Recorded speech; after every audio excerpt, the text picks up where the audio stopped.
এইখানে বিচারক নিয়োগ হবে বিএনপি থেকে, আর তারপর হচ্ছে আইনে শাসন হবে, এইভাবে হবে না। সব ক্ষেত্রে তাহলে নিয়োগও দিতে হবে, হচ্ছে দলীয়, বলতে হবে যে আমার কোন দলের ন্যূনতম সদস্য বা আনুগত্য থাকলে সে পদ পাবে না, এরকম করুক।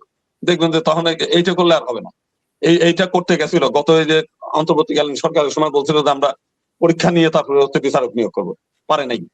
অতএব এই সমস্ত কথা বলে অনেকেই অনেক কথা বলে, ফুলঝুরি ঘটায়।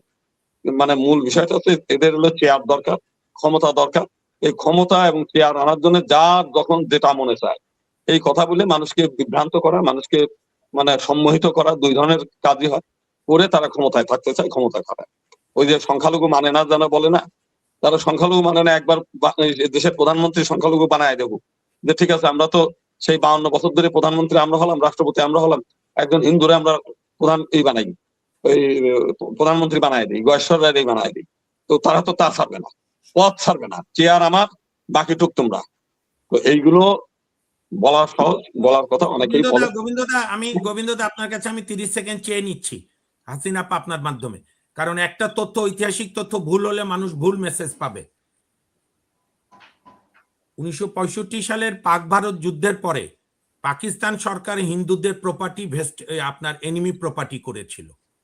স্বাধীন হওয়ার পরে আপনার সঙ্গে আমি একমত যে সঙ্গে সঙ্গে এটা যার যার প্রপার্টি যার যার কাছে ফিরিয়ে দেওয়া উচিত ছিল। তখন আর ভেস্টেড প্রপার্টি, তখন আর আপনার শত্রু সম্পত্তি নাম ছিল না, ছিল অর্পিত সম্পত্তি। এবং আলটিমেটলি অর্পিত সম্পত্তি প্রত্যর্পণ পরিষদ হয়েছে, আইন হয়ে অনেকগুলো ফেরত গেছে। কাজী বাংলাদেশ এই সম্পত্তিগুলো ফেরত চাইছে, সেটা হিন্দুরা পায় না। আমি শেষ করি, ভারতে চলে গেছে। আমি শেষ করি, বাংলাদেশ মুক্তিযুদ্ধের পরে কোনো হিন্দু প্রপার্টি এনিমি প্রপার্টি করেনি, এটা পাকিস্তানরা করেছিল। বাংলাদেশ হওয়ার পর বরং এটা অর্পিত সম্পত্তি, এবং যদিও দেরি হয়েছে কিন্তু 2010 সালে অর্পিত সম্পত্তি প্রত্যর্পণ আইন করে ট্রাই করেছে অতীতের এই পাপ থেকে নিজেদেরকে বাঁচানো। না, এটা আমি স্যারের সঙ্গে দ্বিমত পোষণ করি। এইটা হচ্ছে এক ধরনের পাপ আরো সঞ্চয় করেছে তারা। ওইখানে বলছে যে এই সম্পত্তি অব্যাহতভাবে দখলে থাকতে হবে। তাহলে আজকে আপনি লন্ডনে থাকলে আপনার জমি ফেরত পাবেন, ভারতে গেলে সম্পত্তি ফেরত পাবেন না কেন? ভারত তো বাংলাদেশের স্বাধীনতার সপক্ষে শক্তি। আপনার ভারতে গেলে হালসাং ভারত দিয়ে আপনি এনিমি করবেন, আর এই সিলেটের হাজার হাজার লোক হচ্ছে লন্ডনে বসবাস করে, ওই তার সম্পত্তি। লন্ডন তো হচ্ছে বাংলাদেশের স্বাধীনতার শত্রু, আমেরিকা বাংলাদেশের স্বাধীনতার শত্রু। গোবিন্দদা ভুল বলছেন, ইংল্যান্ড আমাদের মুক্তিযুদ্ধে প্রচন্ড হেল্প করেছে। নো নো, না, ইংল্যান্ড তো স্বাধীনতার স্বীকৃতি দেয় নাই। কোথায়? পরে আপনার জানুয়ারিতেই দিয়েছে, পরে দিয়েছে। আর আমেরিকা সরাসরি বিরোধিতা করেছে। আমাদের আবু সাইদ চৌধুরী লন্ডনে বসে মুক্তিযুদ্ধ, প্রবাসী মুক্তিযুদ্ধ সংগঠিত করেছে, কিন্তু আমেরিকা তো সরাসরি পাকিস্তানের পক্ষে থেকেছে। তো আমেরিকায় আপনি বসবাস করলে আপনার সম্পত্তি এনিমি হবে না।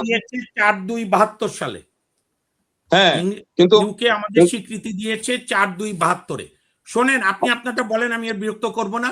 আমি বলছি ধর্মভিত্তিক রাষ্ট্র 52 সালের 21শে ফেব্রুয়ারি মানে আপনার নাকচ করে দিয়েছে।